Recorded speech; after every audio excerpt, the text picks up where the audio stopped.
Tim, of course, shared this passionate love of politics and journalism with so many people, among them fellow journalists, veterans of the trade, and good friends. Al Hunt, Mike Barnicle, our own NBC colleague Andrea Mitchell, they're all with us from our Washington bureau. And it's hard, I know, to ask you all to summarize, to synopsize what was for some of you decades with this man. But Al, you first. Brian, there are two things that come to mind. He was the preeminent political journalist in America. When Pete played that clip earlier of Tim on May 6th pronouncing Obama the Democratic nominee, there were scores of journalists who could have and probably did say that, but it mattered because Tim Russert said it. He was our leader. He was the best. I talked to him about a week ago, and he said to me of this campaign, "Albert, can you believe they are paying us to cover this thing?" He just loved what he did. And the other was the personal. I never had a conversation with Tim that I can remember where he didn't ask about my children. He was one of my son's godfather. His devotion to his family was so central to everything he was about. You will remember him as one of the most important colleagues our business has ever seen, and also one of the dearest friends. And Mike Barnicle, you're next. Brian, I see Timmy wearing a double extra large T-shirt with mustard and ketchup on the front. And I see him in 1,000,000 ball games we've attended together, all-star games where we took our children, spring training where we would meet. I see him as a man who came to this business filled with so much cynicism on an everyday basis, filled with so much joy for the life he led and the profession that he was in and the business that he loved to follow, politics. But most of all, I see Timmy at the christening of my son, Timothy J. Barnicle, and it's one of the great honors of my life that my son's godfather was Timothy J. Russert. Andrea, sadly, you get to go last of this trio.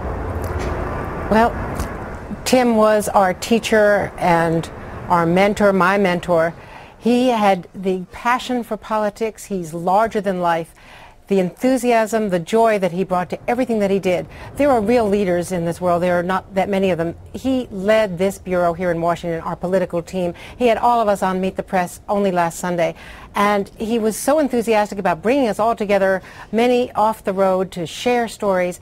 And his great imagination was, as he worked out the electoral map, he figured out a way that it could come down this year to 269, a tie in the Electoral College. And he was already leaping so far ahead of all the rest of us in what different scenarios could be played out. But he was also a player coach. This was a man who not only led this bureau, but taught all of us, and the first call every morning would be, "Hey Mitch, here's what you should go after today." He inspired me to learn Capitol Hill when I went there and to learn the State Department. Every beat I've been on, he taught me how to do it best. And there is no way to tell you, to share, well, with you, you know, but there's no way to share with our viewers how broken our hearts are tonight. Andrea, Al, Mike, the three of you in Washington, our thanks. Difficult job tonight, I'm afraid, because of the satellite delay. The background noise made all that much more difficult doing it on our end from an air base here halfway around the world in Afghanistan.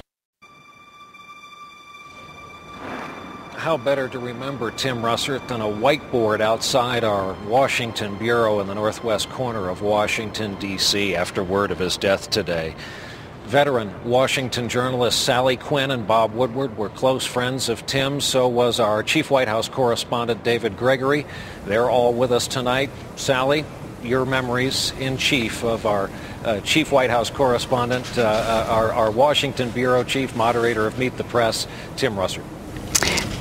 Well, I have always thought that Quinn was one of the great, Tim was one of the great players of Washington. He had this extraordinary sense of exuberance and excitement about what he did.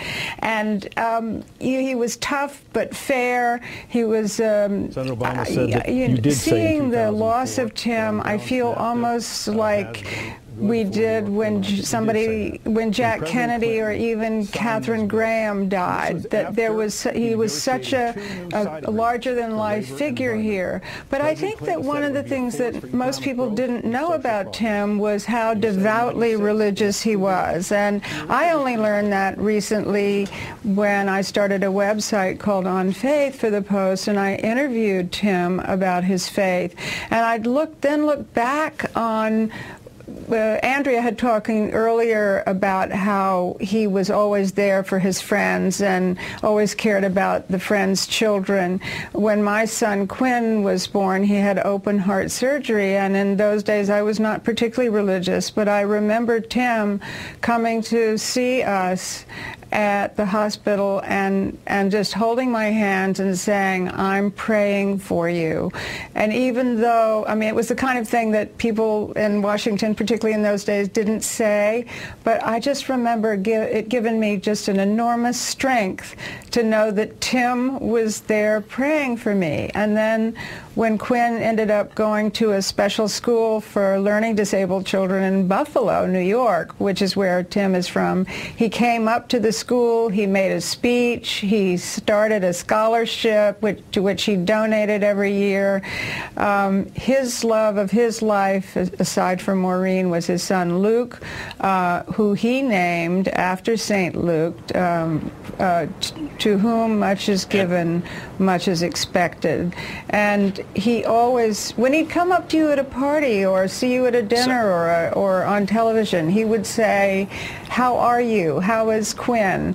And you knew that he meant it. When you go to parties in Washington, there's always somebody looking over their shoulder to see if there's someone else more important in the room. Tim never did that. It was always looking at you, and he always seemed to care about you.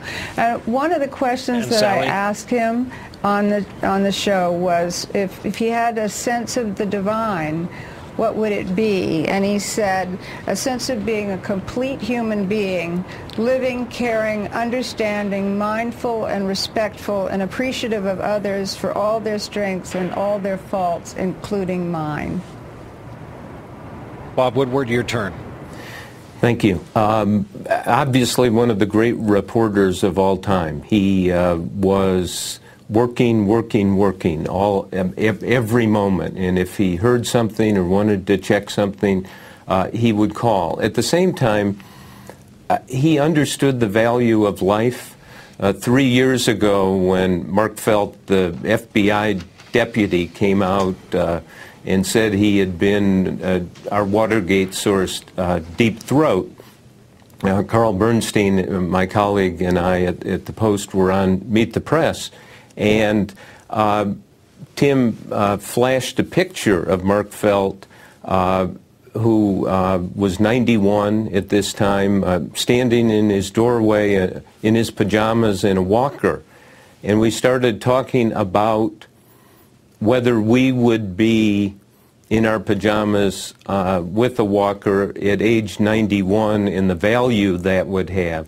And afterwards, Tim said something about how important understanding every day and the importance of every day, and then he closed it with that thing you've heard so many times. He would say, "Amen." That's right. David Gregory, you served under Tim, as I did before you in that same job in the Washington Bureau. I did, covering the White House. And Brian, I'll share the story of 2 phone calls with Tim Russert that I think says everything about him. The one would be repeated phone calls. Every time there was a presidential news conference, I spoke to Tim about the question I was going to ask, how we refine it, how we shape it.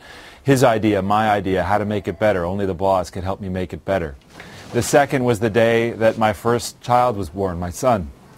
And he spoke to me with the kind of enthusiasm and joy in his life that was his son. And he was gushing about how much joy was ahead for me that I enjoy with my children now.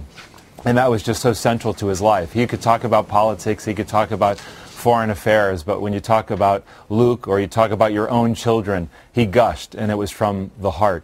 You know, Cardinal Theodore McCarrick led us here in our office this afternoon in prayer, and he said that Tim has gone home. And we appreciate that, but I think for so many of us, we just can't imagine that he would ever leave work early, let alone with this kind of race that we're seeing in the race for the White House this year. So we mourn him and we miss him, and we continue to be in shock. Brian?